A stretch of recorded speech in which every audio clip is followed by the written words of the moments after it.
Ke atas kan. Lebih turun.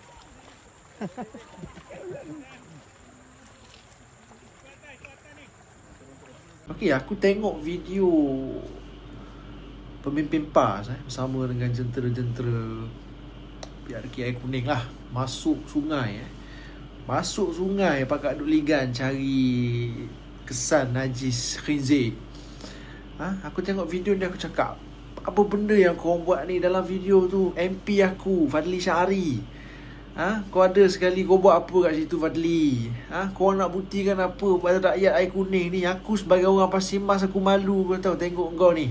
Sampai tahap masuk sungai cari najis khinzir. Kau masuk sungai buat apa Fadli? Balik Fadli, main duduk Pasir Mas ni je buat kerja kat sini. Kau pergi sibuk tempat orang kenapa kau ni? Kau nak tunjuk apa dekat orang Air Kuning tu?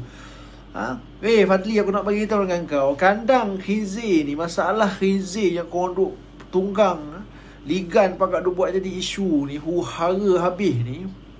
Berpuluh tahun kandang tu ada dekat situ. Bukannya zaman MB Menteri Besar Perak Cikgu Sakrani ni jadi Menteri Besar baru ada kandang-kandang tu. Dah lama dah. Tiba-tiba hari ni korang buat isu tak tentu pasal. Zaman tu Adun Gunung Semanggul, Yang Berhormat Razman Zakaria, waktu dia jadi Exco lagi, dia dulu pengerusi Jabatan Kuasa Peladangan Pertanian.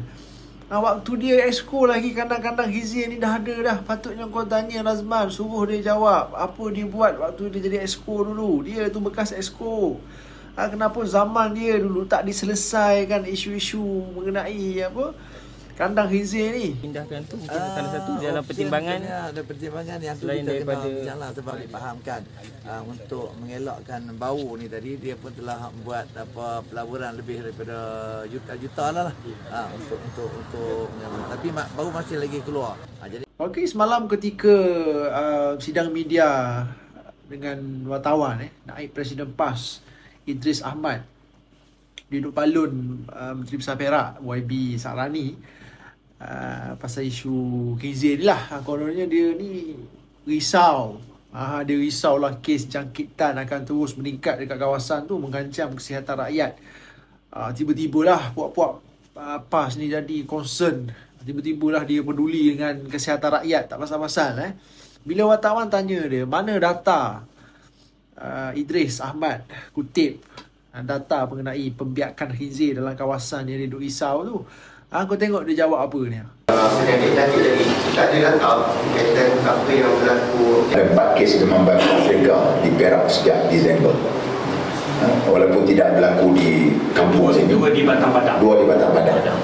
Okey, bila kita semak, rupa-rupanya 2 kes yang disebut oleh saudara Idris Ahmad ini berlaku di daerah Batang Pasang ketika Razman Zakaria Exco yang menguruskan portfolio Jabatan Kuasa Peladangan Pertanian Industri Makanan ini. Sepatutnya kau tanya Razman, apa dia buat waktu dia jadi Exco dulu sehingga kan boleh berlaku kes jangkitan ini.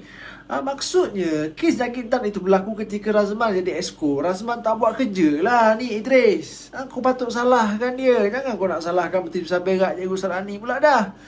Okey, aku cukup yakin lah. Tak lama nak mengundi 1 hari lagi. Aku cukup yakin orang Air Kuning boleh nilaikan sendiri apa benda yang sedang berlaku di Air Kuning ni. Apa benda yang puak-puak PN Perikatan Nasional tawarkan kepada korang orang Air Kuning dari awal kempen sampai hari ni. Apa isu yang dimainkan oleh puak-puak Perikatan Nasional? Isu-isu picisan, isu-isu yang tak ada manfaat langsung pada rakyat Air Kuning. Kau tengok calon Barisan Nasional gigih kempen mendekati rakyat, dengar masalah rakyat, tawarkan inisiatif-inisiatif yang boleh memudahkan rakyat sekiranya dia diangkat sebagai wakil rakyat Air Kuning. Calon Perikatan Nasional duk ikut pimpinan tertinggi parti dia, duk ni ligan masuk sungai cari kesan najis khinzir. Allahu Akbar. Jadi orang Air Kuning janganlah kau sia-siakan undi korang ini.